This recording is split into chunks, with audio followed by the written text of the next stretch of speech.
না, বউ বাচ্চা নয়, আমি বিয়ে করি নাই রে ভাই। বিয়ে আমরা করাইছি, খুব কষ্ট করে মানুষ করছি, কিন্তু এখন পরিচয় দিতেছে না। আমরা গরিব। দেশের জনপ্রিয় কন্টেন্ট ক্রিয়েটর রিপন মিয়া, যিনি সবার কাছে রিপন ভিডিও নামেই পরিচিত। 2016 সাল থেকে ছোট ছোট ভিডিও তৈরির কাজ শুরু করলেও সম্প্রতি তার জনপ্রিয়তা তুঙ্গে। তবে এই জনপ্রিয়তার ভিড়ে ভুলতে বসেছেন নিজের অস্তিত্ব। মঙ্গলবার দেশের বেসরকারি টেলিভিশন এটিএন নিউজের এক অনুসন্ধানে রিপন মিয়াকে নিয়ে উঠে এসেছে বেশ চাঞ্চল্যকর তথ্য। এটিএন নিউজের অনুসন্ধান অনুযায়ী রিপনের মা অভিযোগ করেন, রাতারাতি জনপ্রিয়তা পেয়ে এখন গরিব বাবা মায়ের পরিচয় দিতেও লজ্জা পান রিপন মিয়া। পুরনো ভাঙা বাড়ি ছেড়ে আলাদা পাকা বাড়ি নির্মাণ করে স্ত্রী সন্তান নিয়ে থাকেন তিনি, দেন না ভরণ পোষণ।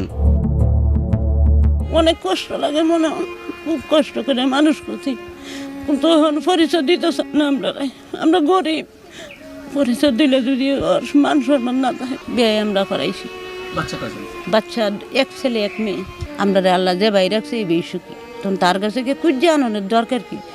সে যখন বড় হয়েছে আরো বড় দোয়া করি আমরা। এ সময় রিপন মিয়ার মা জানান, পারিবারিকভাবেই বিয়ে হয়েছে তার ছেলের। ঘরে আছে এক ছেলে ও এক মেয়ে। তবে স্ত্রী সন্তানের কথা অস্বীকার করেছেন রিপন মিয়া।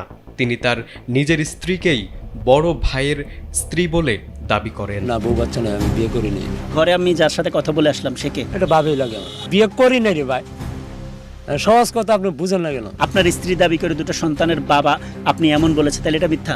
মিথ্যা। অনেকেই তো অনেক কথা বলে, সব মানুষের মুখে ধরে রাখা যায়, এইটাই বাস্তব। এদিকে রিপনের বাবা জানান,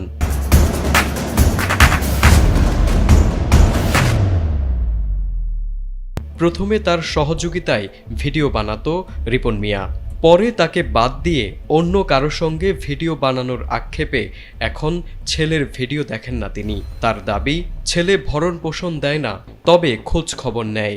বরণ পোষণ খোঁজ খবর নেয় না, এমন খোঁজ খবর নেই। ওহন আর ওর কাছে দেয় যায় না। কেন?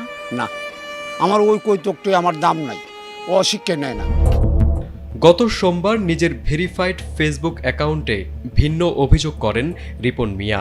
অনুমতি ছাড়া সাংবাদিকরা তার ঘরে প্রবেশ করে পরিবারের সদস্যদের ভিডিও করেছেন বলে অভিযোগ করেন তিনি। ফেসবুকে দেওয়া রিপনের ওই পোস্টটি মুহূর্তের মধ্যে ভাইরাল হয়ে যায়। এরপর রিপন মিয়ার পক্ষ নিয়ে প্রতিবাদ জানান বিশিষ্টজনরা। তবে এটিএন নিউজের অনুসন্ধানে সত্য ঘটনা সামনে আসার পর অবাক হয়েছেন অনেকেই।